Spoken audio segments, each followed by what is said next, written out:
तो जय हिंद। इस वीडियो में दोस्तों आज हम लोग ह्यूमन ब्रेन के बारे में पूरा छीट के और डिटेल में समझने वाले हैं। यानी कि देखिए, ह्यूमन मतलब होता है इंसान, ब्रेन मतलब होता है दिमाग या फिर मस्तिष्क। यानी कि इस वीडियो में हम इंसानों के दिमाग के बारे में यानी कि इंसानों के मस्तिष्क के बारे में पूरा छीट के और डिटेल में समझने वाले हैं। देखिए, अगर आप क्लास 8 में, क्लास 9th में, क्लास 10th में, क्लास 11th में, क्लास 12th में या आप किसी नौकरी का तैयारी करना है तो यह वीडियो आपके लिए बहुत ज़्यादा महत्वपूर्ण है। तो चलिए दोस्तों, बिना किसी देरी करते हुए अपने वीडियो को स्टार्ट करते हैं। सबसे पहली बात है कि हमारा दिमाग होता कहाँ है। तो हमारा जो दिमाग है हमारे सर में होता है। अच्छा, चलिए हम इसका ऑपरेशन करके आपको दिखाते हैं। यह हमारा सर हो गया। सर में देखिएगा तो सबसे पहले यहाँ पे बाल दिखेंगे, बाल को हटा दीजिए। उसके बाद अगर अंदर जाएंगे तो यहाँ पे आपको चमड़ी भेटेगी, चमड़ी को भी हटा दीजिए। उसके बाद अगर आप इसके भी अंदर जाएंगे तो आपको यहाँ पे हड्डी भेटेगी, ठीक है। और इस हड्डी का नाम है दोस्तों क्रेनियन। याद रखिएगा, कई बार एग्जाम में पूछ लिए जाते हैं क्या नाम है इसका, तो इसका नाम है क्रेनियन। आपसे पूछा जाएगा एग्जाम में कि बताइए बहुआ कि हमारा जो मस्तिष्क है इसको सुरक्षा देने वाला हड्डी का क्या नाम है। तो याद रखिएगा उसका नाम है दोस्तों क्रेनियन। प्रश्न को घुमा फिरा के पूछ सकता है तो आप अपने हिसाब से कॉन्सेप्ट से मजबूत कर लीजिए। क्रेनियन हो गया। अब क्रेनियन के बाद प्रवेश करेंगे तो आपको दोस्तों यहाँ पे आपको मिलेगा एक झिल्ली। झिल्ली मतलब होता है कवर। उस झिल्ली का नाम है दोस्तों, तो उस झिल्ली का नाम है मेनिंजिस झिल्ली। क्या? तो मेनिंजिस झिल्ली। अच्छा प्यारे सर, मेनिंजिस झिल्ली नाम है। और झिल्ली का मतलब क्या होता है सर? तो देखिए बुआ, जो झिल्ली है, झिल्ली का मतलब होता है कवर। जैसे आपका मोबाइल होगा, मोबाइल के ऊपर अगर आप कवर लगाएंगे तो उसको भी झिल्ली बोलेंगे। आप दुकान में जाते हैं, मान के चलिए आप जाकर 2 किलो आलू खरीद लिए। आलू खरीदेंगे तो दुकानदार आपको प्लास्टिक देगा उसमें रखने के लिए। उस जो प्लास्टिक है उसको भी हम झिल्ली बोलेंगे। झोला आप समझते हैं, झोला को भी एक तरह से आप झिल्ली कह सकते हैं। उसी तरह दोस्तों जो हमारा दिमाग होता है ये एक तरह का प्लास्टिक यानी कि झोला में पैक रहता है। उस झोला का नाम क्या है? तो उस झोला का नाम है मेनिंजिस झोला। झोला या फिर झिल्ली बात बराबर है। झोला या झिल्ली का मतलब एक ही होता है। अब देखिए, उसके बाद अगर आ जाएगा मेनिंजिस झिल्ली के बाद में तो उसके बाद हमारा दिमाग भेटेगा। समझ गए? यानी कि ब्रेन भेटेगा। अब चलिए हम इसको फिगर की मदद से समझते हैं। तो चलिए इसको हम फिगर बना लेते हैं। तो यहाँ पे हम फिगर बना दिए हैं। और देखिए यहाँ पे अगर आप देखिएगा तो दोस्तों यह हमारा मान के चलिए कि जो हमारा सर है इसका बाल है, तो यह हो गया बाल। और यह जो आप देख रहा है यह सब चमड़ी हो गया। अब चमड़ी के अंदर जाएगा तो यहाँ पे दोस्तों एक हड्डी आपको मिलेगा, हड्डी, ठीक है। और यही जो हड्डी है इसी हड्डी को हम बोलेंगे, यह पूरा हड्डी रहता है।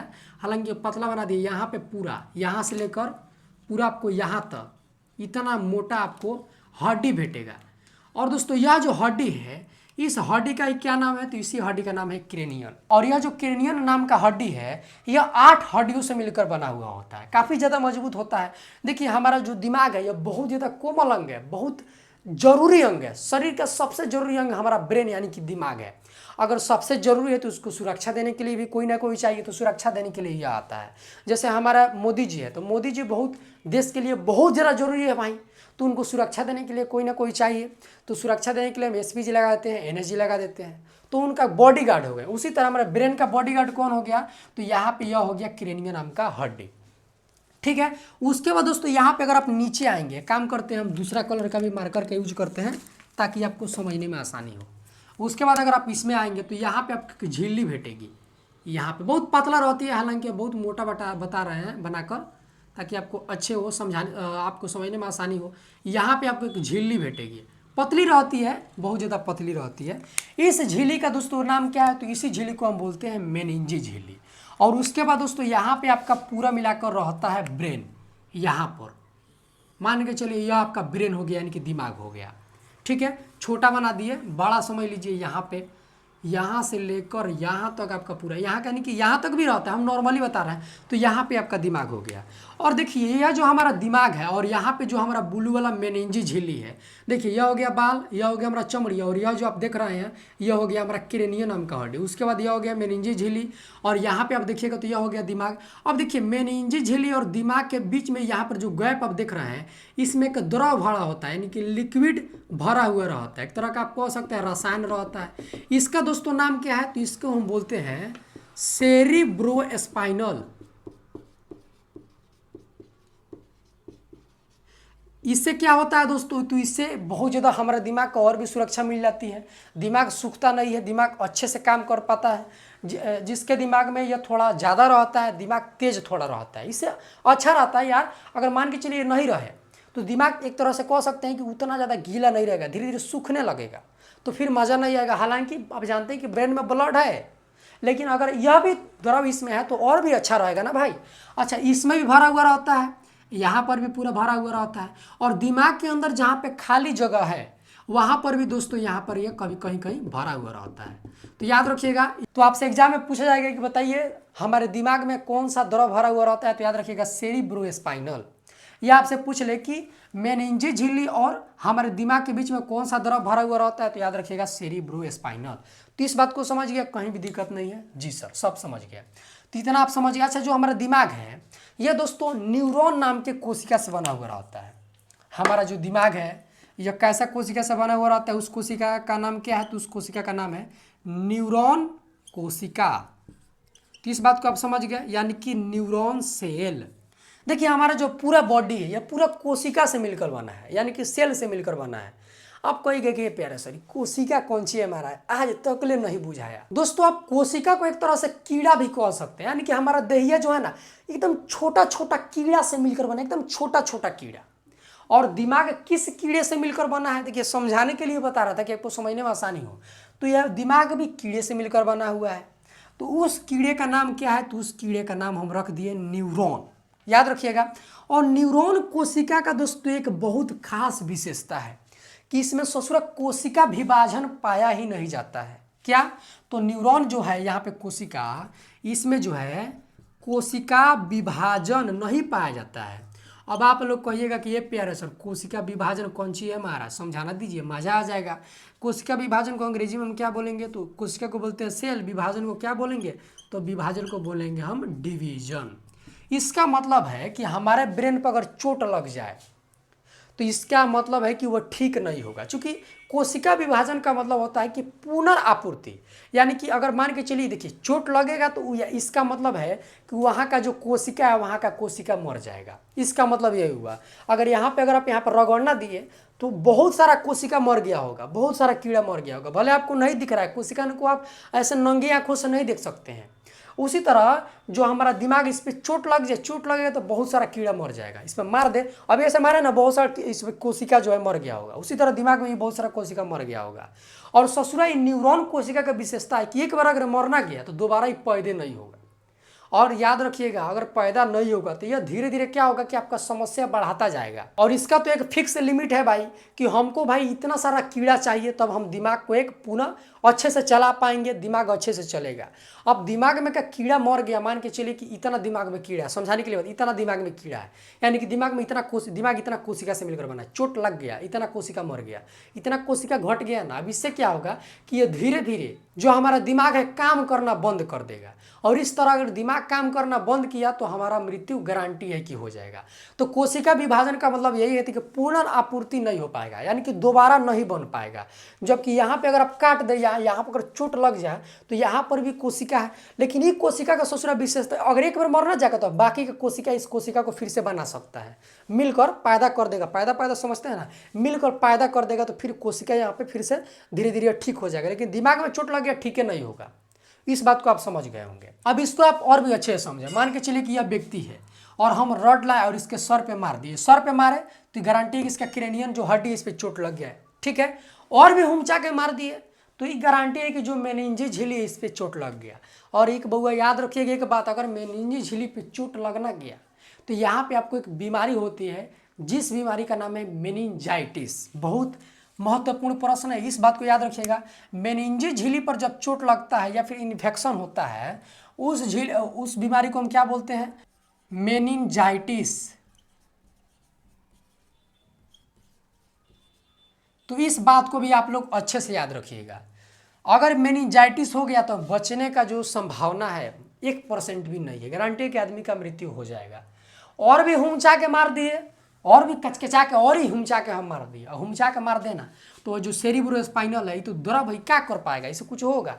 तो ये जो चोट है डायरेक्ट हमारा ब्रेन पर लग पाएगा। ये नहीं समझेगा कि सेरिब्रोस्पाइनल रोक पाएगा। देखिए सेरिब्रोस्पाइनल अगर यहाँ पे है तो अगर इस पर चोट लगता है तो काफ़ी हद तक उस चोट को, इन्फेक्शन को, घाव को दिमाग तक नहीं पहुँचने देता है। लेकिन अगर आप उसका इलाज ठीक ढंग से नहीं कराए, तुरंत इलाज नहीं कराए तो वह घाव धीरे धीरे इसमें फैल कर इसमें हो गया तो खत्म, बातें उड़ा गया। इसमें भी है तेपर बात और आ गया, बतिया हुए पड़ गया। अगर आवरी हुमचा के मार दिए तो ये चोट डायरेक्ट हमारे दिमाग पे लग जाएगा, और दिमाग पे लगेगा तो इसका मतलब है कि यहाँ का जो न्यूरॉन सेल है यानी कि न्यूरॉन कोशिका है मर जाएगा। इतना बड़ा दिमाग है, इस पर चोट लगा तो इतना दूर का कोशिका मर गया। अब क्या होगा कि दिमाग पर धीरे धीरे लगेगा प्रेशर ज़्यादा पड़ने, प्रेशर पड़ने लगा, धीरे धीरे दिमाग डाउन होने लगेगा और ऐसे करके हमारा मृत्यु हो जाएगा। इसीलिए याद रखिएगा कि कभी भी दिमाग पे मत मारिएगा। अगर दिमाग में अचानक मार दिए ना तो यहाँ पे बहुत सारी नसें होती है, एक को नस कट गया या फिर फट गया, मारिएगा तो गारंटी है कि फट ही जाएगा। तो इस पर अगर नस फट गया तो गारंटी है कि ब्रेन हमरे जाओ रड ले जाएगा, किसी के मुड़ी पर धड़ाम दे मार दे तो उसमें जो दिमाग का नस है गारंटी है कि बहुत चांस है कि फट जाएगा, कस के चोट लगेगा तो लीजिए ब्रेन हेमरेज हो गया, आदमी का तुरंत मृत्यु। ठीक है, तो याद रखिएगा पुलिस इसलिए कहती है बाबू कि हमेशा हेलमेट लगाइए कि अगर आप गाड़ी चलाते हैं, अगर गिर भी जाते हैं तो आपका जो ब्रेन है उस पर चोट ना लगे, हेलमेट पर ही चोट लगे। चोट लगता भी है तो बहुत कम लगे, इससे आपका जो बचने का संभावना है बहुत ज़्यादा होता है। हेलमेट नहीं पहनिएगा, मान के चलिए मोटरसाइकिल जा रहा है और अचानक आप पीछे की भर गिरे तो यहाँ पर चोट लगेगा। इससे क्या होगा कि आपका ब्रेन में चोट लगेगा और धीरे धीरे ऐसे करके हो सकता है अचानक मृत्यु हो जाए, या हो सकता है कि 2-3 दिन बाद मृत्यु हो जाए। लेकिन चोट लग गया है, ज़्यादा कस के लग गया तो गारंटी है कि आदमी मर ही जाएगा। और एक बात और याद रखिएगा, यह जो हमारा पीछे वाला हिस्सा है यहाँ पे दोस्तों जो हमारा दिमाग होता है उसके ऊपर यह जो क्रेनियम नाम का हड्डी है नहीं रहता है, यहाँ पर आप देख रहे हैं। इसीलिए देखिएगा अगर कोई आपको व्यक्ति पीछे ऐसे एक थप्पड़ मारेगा ना तो एकदम दिमाग एकदम झनझना जाएगा। इसीलिए याद रखिएगा किसी व्यक्ति को ऐसे पीछे मत मारिएगा, क्योंकि यहाँ पे हड्डी नहीं है, डायरेक्ट इसका चोट दिमाग पे जाता है। यहाँ पे मार दिए कोई बात का, ये चोट यहाँ पे मारिए पूरा दिमाग हिल जाएगा। अगर यहाँ पे अगर चोट लगा कहीं पे तो हो सकता है कि आप बच जाए, लेकिन यहाँ पर जो चोट लग गया पिछुआ तो गारंटी है कि नहीं बचिएगा। तो इस बात को याद रखिएगा, बहुत नाजुक अंग है तो इसको संभालिए, हेलमेट पहनिए। बाइक हाँकना बुरी बात नहीं है, बस आप इसको अच्छे से हाँकिए, पालन करिए नियमों को। उम्मीद है कि दोस्तों आप इन सारी बातों को अच्छे से समझ गए होंगे। अब चलिए दोस्तों हम समझते हैं कि जो हमारा ब्रेन है यानी कि दिमाग है यह कितने भागों में बटा हुआ है, यानी कि ब्रेन का कितना प्रकार है। प्रकार बोलिए या फिर बंटना बोलिए, सबका मतलब एक ही है। तो चलिए दोस्तों हम उसको अच्छे से समझते हैं। देखिए जो हमारा ब्रेन है इसको दोस्तों हम मुख्य रूप से 3 भागों में बांटते हैं। कौन कौन? तो देखिए सबसे पहले इसको हम बांटते हैं अग्र मस्तिष्क। देखिए हमारा ब्रेन है, इसका जो अगला वाला हिस्सा है यहाँ पे दिमाग हो गया, दिमाग में जो आगे वाला हिस्सा रहता है, दिमाग का आगे वाला हिस्सा, उसको हम बोलते हैं अग्र मस्तिष्क। तो सबसे पहला हो गया अग्र मस्तिष्क। और जो बीच में रहता है दिमाग का, मान के चलिए दिमाग हो गया, मान के चलिए लगभग में, तो यह हो गया आगे का हिस्सा, मान के चलिए यह हो गया आगे का हिस्सा, यह हो गया बीच का हिस्सा, यह हो गया पाछे का हिस्सा। तो इसको बोलेंगे अग्र मस्तिष्क, इसको बोलेंगे मध्य मस्तिष्क और इसको बोलेंगे हम पश्च मस्तिष्क। तो बात यही है कहने का मतलब। और जो बीच में होता है उसको हम क्या बोलते हैं? तो उसको बोलते हैं मध्य मस्तिष्क। और जो सबसे अंतिम में रहता है यानी कि पीछे होता है उसको हम लोग बोलते हैं पश्च मस्तिष्क। और जो दोस्तों अग्र मस्तिष्क है इसको भी हम 3 भागों में बांटते हैं। कौन कौन? तो सबसे पहला है दोस्तों उसको हम बोलते हैं सेरिब्रम। दूसरा दोस्तों है इसको हम बोलते हैं थैलेमस। और जो तीसरा है इसको हम बोलते हैं हाइपोथैलेमस। और जो मध्य मस्तिष्क है इसको हम मात्र 2 ही भागों में बांटते हैं। सबसे पहला है आपका कार्पोरा और जो दूसरा है इसको हम बोलते हैं सेरिब्रल। और यह जो पश्च मस्तिष्क है इसको हम मात्र 2 ही भागों में बांटते हैं। सबसे पहला दोस्तों है इसको बोलते हैं सेरिबेलम, इसको बोलते हैं हम लोग मेंडुला ऑब्लांगेटा। देखिए पश्च मस्तिष्क को 2 भागों में बांटा गया है, पहला सेरिबेलम और दूसरा है मेंडुला ऑब्लांगेटा। इसको दोस्तों आप लोग अच्छे से कॉपी पे नोट कर लीजिएगा, बहुत ज़्यादा महत्वपूर्ण चीज़ है। अब चलिए हम इसको बारी बारी से सभी चीज़ों को समझते हैं कि सभी का काम क्या है। यहाँ पे जो आप सेरिब्रम देख रहे हैं दोस्तों, यह मस्तिष्क का यानी कि जो हमारा पूरा ब्रेन है ये सबसे महत्वपूर्ण हिस्सा है। यह हमारे मस्तिष्क का सबसे बड़ा हिस्सा माना जाता है और सबसे महत्वपूर्ण भी है। यह हमारे पूरे मस्तिष्क का 66% मात्र अकेला है। आप समझ लीजिए कितना बड़ा है और सबसे महत्वपूर्ण भी है। देखिए अगर आपका सेरिब्रम ठीक है ना, सेरिब्रम अगर आपका मजबूत है तो आपका बुद्धि बहुत ज़्यादा तेज होगा और इसी से डिसाइड होता है कि आप जीवन में कितना आगे जाएंगे। अगर किसी का सेरिब्रम खराब है, डाउन है, उतना मजबूत नहीं तो पक्का बकलोल होगा, उसका याददाश्त कमजोर हो जाएगा, पढ़ाई में उसका मन नहीं लगेगा। और इस किसी का सेरिब्रम अगर का मजबूत है तो एक बार जब ना चीज़ को देख लेगा उसको जल्दी वह भूलेगा नहीं। किसी का सेरिब्रम कमजोर है तो एक बार जब ना चीज़ को देख लेगा गारंटी कि उसको 5 बार भूल जाएगा। और जो लड़की होती है उसका सेरिब्रम कमजोर होता है। अब इसका मैं आपको उदाहरण देता हूँ। देखिए बहुत सारी तो ऐसे ढोंग भी बनाती है, छाप छूटती है लोग। अगर कोई लड़का उधर से जा रहा है और उसको देख लिया और 5 दिन बाद लड़का पूछेगा कि हम तुम्हारे गांव में गए थे, देखी है? अब बोले कि हम कहाँ तुमको देखे, तुम झूठ बोल रहे हो। तो आप पीसी से समझ लीजिए कि उसका सेरिब्रम कमजोर है, कैसे ढोंग बना रही है, छाव छूट रही है। तो उम्मीद है कि आप इसको सेरिब्रम को समझ गए होंगे। और उसके बाद आता है थैलेमस। ये थैलेमस जो है हमारे शरीर के बाहर जितनी भी काम हो रही है, जितनी भी चीज़ें हैं, उसका ज्ञान हमको देता है। जैसे मान के चले अगर आपको कोई आकर मार दे, यहाँ पर चोट लग गया, तो यह जो चोट लगा इसका संकेत डायरेक्ट हमारे दिमाग पर गया, ब्रेन पर गया कि कोई तुमको बाहर से पीट दिया है। तो यह बात कौन बताया? तो यह बात बताया हमारे दिमाग का थैलेमस। ठीक है। और शराब पीने से थैलेमस खराब होता है। देखिएगा कोनो शराब पी लेगा, उसको कितना भी दो मुक्का मार दीजिए, उसका कोनो प्रभाव नहीं पड़ेगा, बा कोनो दिक्कत नहीं है। तो अगर कोई शराब ज़्यादा पीता है तो उसका गारंटी है कि थैलेमस खराब होगा। और तीसरा दोस्तों है हाइपोथैलेमस। यह क्या करता है कि हमारे शरीर के अंदर जितने भी चीज़ें होती है उसका ज्ञान हमको देता है। जैसे मान के चलिए कि प्यार शरीर के अंदर ही रहता है, इसको महसूस कर सकते हैं। किसी ससुरा का हाइपोथैलेमस अगर जागृत है खूब ज़्यादा, अरे बाप रे मत पूछिए, बवाले कर देगा। पता लगेगा कि आज यहाँ था, 5 दिन बाद लेके कोनो भाग गया है दुबई कोनो के लेके। तो उसका जो हाइपोथैलेमस है बहुत ज़्यादा हाई रहता है। फेसबुक पे, इंस्टाग्राम पे खाली 100 स्टोरी लगाएगा।